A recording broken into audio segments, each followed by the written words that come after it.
দিদি লন্ডন গেছেন, সাংঘাতিক একটা খবর হতে চলেছে। রচনা, এখন সময় নেই, আগামী দিনে কি হবে বলতে পারছি না। আবার সিনেমায় ফেরা নিয়ে বললেন হুগলির সাংসদ রচনা বন্দ্যোপাধ্যায়। তৃণমূল সাংসদ শতাব্দী রায় অনেকদিন পর অভিনয় জগতে ফিরেছেন। মেদিনীপুরের সাংসদ জুন মালিয়া অভিনয় করছেন। ঘাটালের সাংসদ দেবত রীতিমতো ব্যস্ত তার সিনেমা নিয়ে। হুগলির সাংসদ রচনা বন্দ্যোপাধ্যায় বহুদিন সিনেমা থেকে দূরে রয়েছেন। একসময় প্রসেনজিতের সঙ্গে তার জুটি রীতিমতো হিট ছিল। তারপর উড়িষ্যার সিনেমায় চুটিয়ে কাজ করেছেন হিন্দি দক্ষিণী ছবিতেও। সাংসদ হবার আগে দীর্ঘ বিরতি নিয়েছেন সিনেমা থেকে। একটি জনপ্রিয় টেলিভিশন শো হোস্ট করছেন, সেই কাজে ব্যস্ত থাকেন। পাশাপাশি সাংসদ হিসাবে ব্যস্ততা রয়েছে তার। আজ পোলবার পাওনানে এক রক্তদান শিবিরে যোগ দিতে এসে রচনা বন্দ্যোপাধ্যায় আবার সিনেমায় ফেরা নিয়ে বলেন, এখন সময় নেই, তবে আগামী দিনে কি হবে সেটা বলতে পারবেন না। বিগত কয়েকদিন ধরে বিজেপির হিন্দুত্বের প্রচার সম্বন্ধে রচনা বলেন, আমরা বলি মানুষ সবার উপরে সত্য, তার উপরে কিছু নেই। রক্তের কোনো ধর্ম হয় না। রক্তদান শিবিরে যারা রক্ত দিচ্ছে তাদের কি ধর্ম দেখা হচ্ছে? বিজেপির কাছে কোনোদিনই কোনো ইস্যু ছিল না, এখনও নেই, আগামী দিনেও থাকবে না।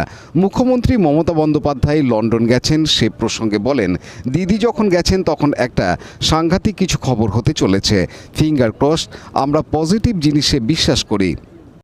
তাদের পরিচালনা পজিটিভ আজকে পাবনার হাততলা মাঠে আমরা যে মহতি রক্তদান শিবির, এই দিদি যখন রক্তদান গেছেন তখন শিবিরে সাংঘাতিক একটা খবর হতে চলেছে। অভিনয় ফিরছেন। রাষ্ট্রপতি নরেন্দ্র মোদী মহাশয় এই মুহূর্তে যদি বলো তাহলে বলবো একদম সময় নেই, আর আগামী দিন বলতে হুগলি পারছি না। লোকসভা যদি তৃণমূল কংগ্রেস ভেদাভেদ ভুলে সর্ব জায়গায় রক্তদান শিবির করছে, সেই জায়গাতেই দাঁড়িয়ে বিজেপি চারিদিকে ভেদাভেদের একটা রাজনীতি করছে। হিন্দু হিন্দু ভাই ভাই চারিদিকে পোস্টার মেরে বেড়াচ্ছে, কি বলবেন এটা? বিধানসভা আমরা বলি হিন্দু মুসলিম ভাই বোন, সম্মানীয় বিধায়ক অসীম মজুমদার ওরা মহাশয় চাইছে বলুক না, আমরা কি চাইছি সেটা আমরা ভাবি না।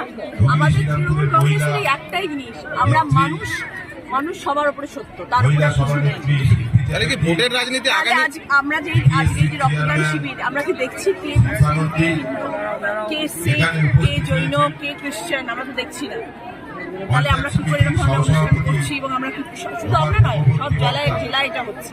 তাহলে কি আমরা সবাই একত্রিত হয়ে আছি। 2026 কি তাহলে বিজেপির কাছে কোনো ইস্যু নেই? এটাই কি ইস্যু শুধুমাত্র? ওদের কাছে কোনোদিনই ইস্যু ছিল না, এখন ইস্যু নেই, আগামী দিনেও থাকবে। দিদি, বিজেপিতে জেলা সভাপতি বদল হয়েছে, কিন্তু লকেটকে কোথাও দেখা যাচ্ছে না। আপনার সহ অভিনেত্রীর মানে রাজনৈতিক ভবিষ্যৎ নিয়ে কি বলবেন? আমরা কারোর ব্যাপারে কোনো রকম মন্তব্য করি না। দেখুন, এটাই আমার মনে হয় তৃণমূল কংগ্রেস। কেননা আজকে এখানে রক্তদান শিবির হচ্ছে, সারা গ্রাম যেমন এসছে, ঠিক সারা জেলা জুড়ে, সারা রাজ্য জুড়ে আপনারা দেখবেন 100টা রক্তদান শিবির চললে তার 95টা রক্তদান শিবির তৃণমূল কংগ্রেস। কাজে আমার নেত্রী মমতা বন্দ্যোপাধ্যায়, আমাদের নেতা অভিষেক বন্দ্যোপাধ্যায় যে বলেন মানুষের জন্য কাজ করার, মানুষের জন্য যদি কাজ কেউ করে থাকে সেটা তৃণমূল কংগ্রেস। আমরা সবসময় চেষ্টা করি যে মানুষের পাশে থাকতে। এমপি তো আসতে সারা ওনার কনস্টিটিউশনে যেখানে যেখানে প্রোগ্রাম এমপি চেষ্টা করেন আসা।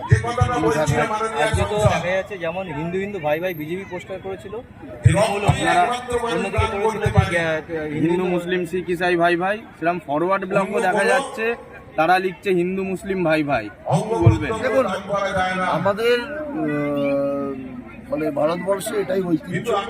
আমরা সেকুলার কান্ট্রি, এখানে হিন্দু মুসলিম শিখ ইসাই সবাই একসাথে আমরা বাস করি, একসাথে বড় হয়েছি, একসাথে খেলাধুলো করি, একসাথে, এটাই আমরা রীতিনীতি রেওয়াজ। কিন্তু একমাত্র এই ভারতীয় জনতা পার্টি যারা আজকে আমাদের মধ্যে এই হিন্দু মুসলিম করে আজকে ধর্মের মধ্যে যে বিভাগ আনছে, মানুষের মধ্যে ভেদ বিভেদ নিয়ে আসছে, আমার মনে হয় এটা আগামী দিনের জন্য খুব ভয়ঙ্কর জায়গায় যাচ্ছে।